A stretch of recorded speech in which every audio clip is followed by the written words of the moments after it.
this video we will learn how to create a sunlight effect using the technique developed by Kirill Kanaev. You can find all the materials, the bust, the paints and the tutorial book in the Sun and Shade set.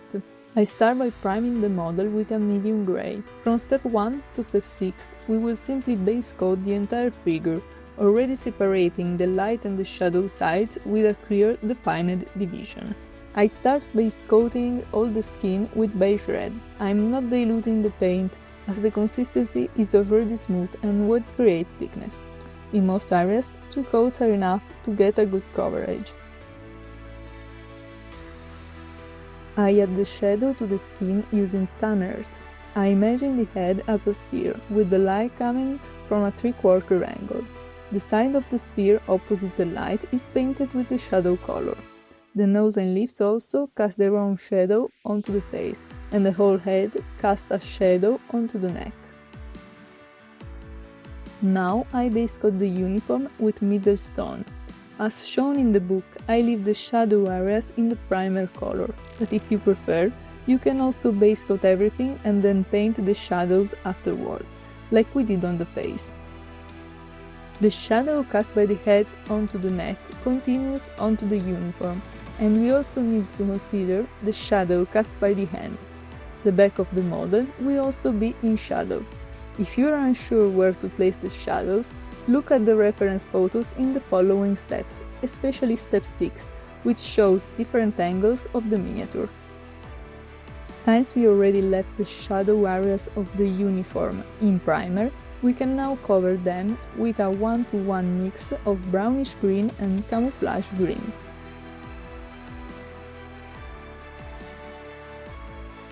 For the hair, I paint the light area with chocolate.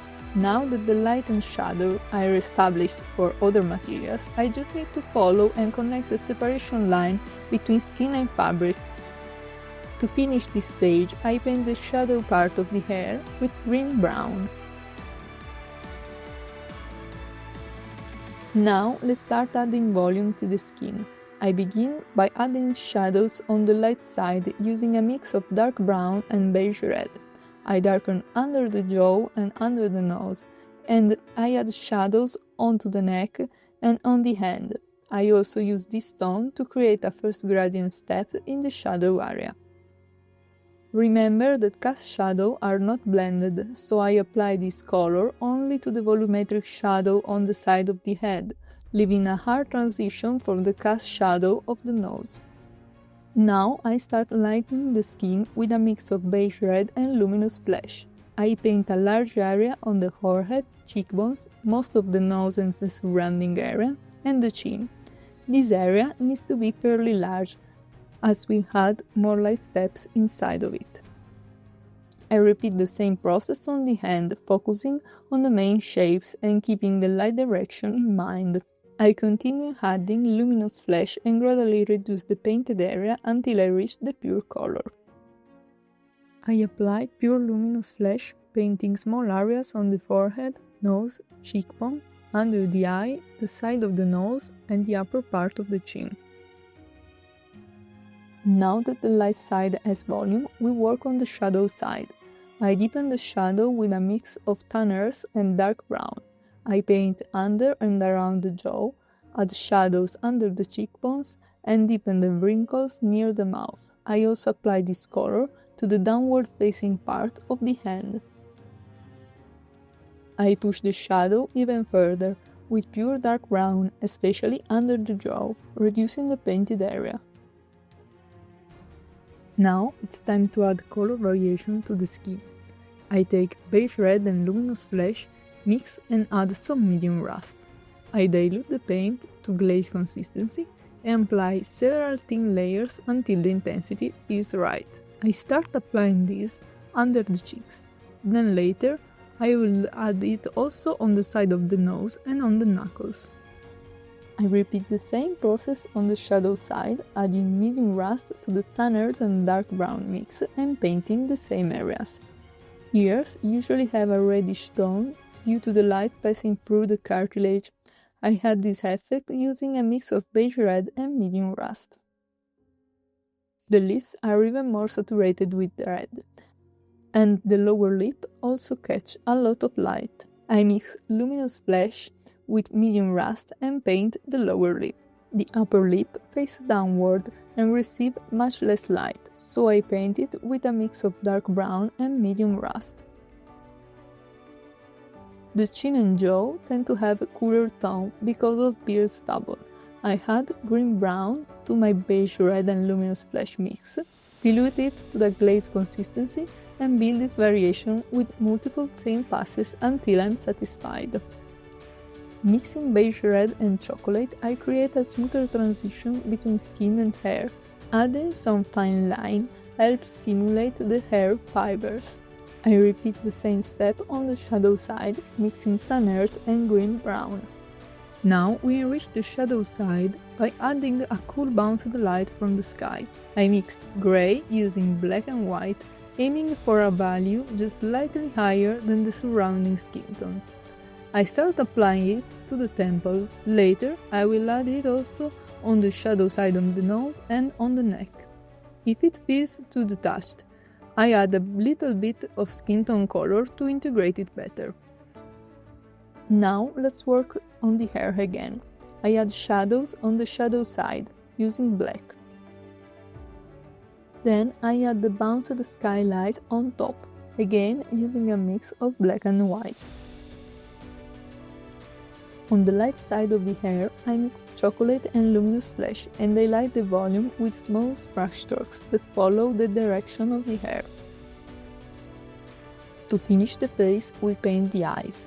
I start with the sclera, which is not pure white, but a warm grey, made from tan earth and white. I paint the iris by drawing a circle with green-brown. Inside of it I add color using a mix of camouflage green and white.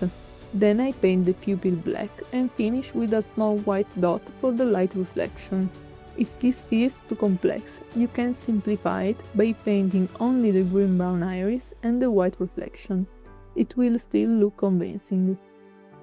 Now we repeat the same process we used on the skin for adding volume for the uniform. On the light side there are very few shadows, so I only add some black lining with camouflage green.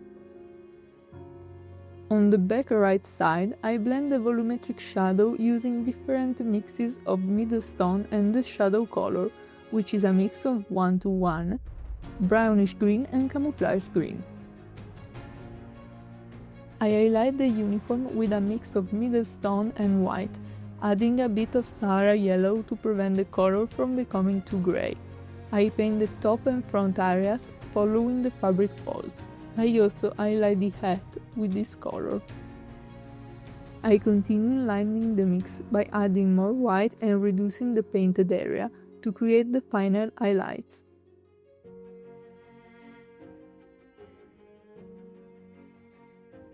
In the shadow areas of the uniform, I add volume by darkening with a mix of camouflage green and green-brown. I apply this mainly to the lower front areas and near the folds.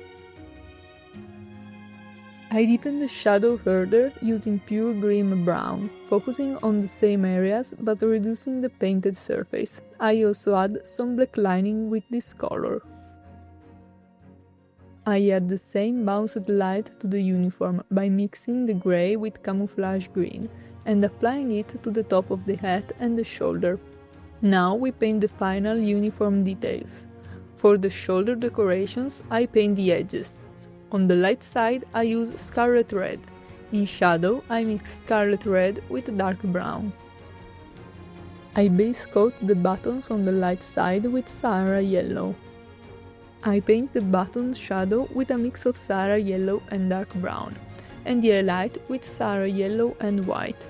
The highlight goes on the upper side, facing the light, and the shadow on the opposite side. A small edge highlight helps sell the metallic effect.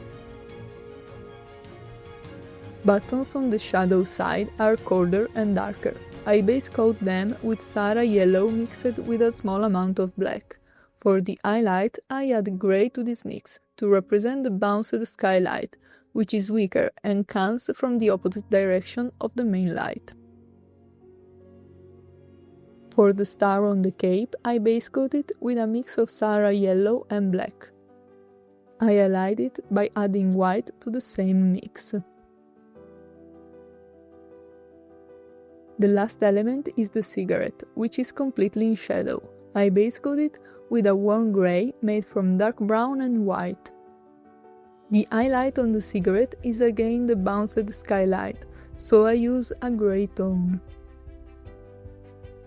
To finish, I paint the glowing tip of the cigarette. I start with a mix of scarlet red and Sahara yellow for the embers.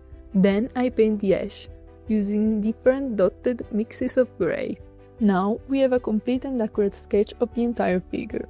There are still some refinement and adjustment we can make. First, we need to blend the skin tone more.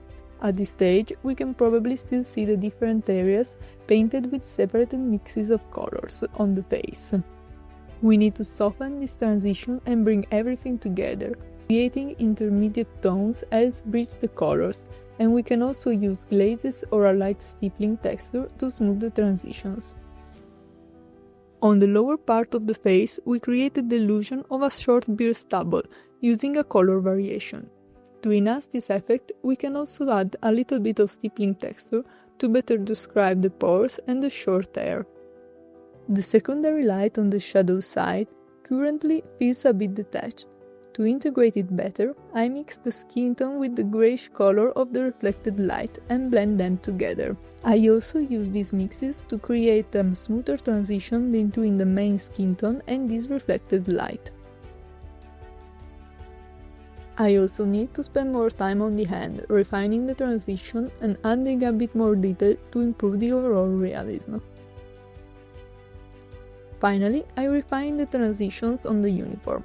Again, I bridge the visible color steps by mixing intermediate tones from the same colors already used.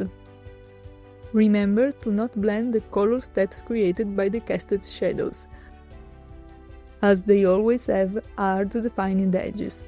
Adding a subtle line texture here can also help suggest the fibers of the fabric and make the material feel more believable.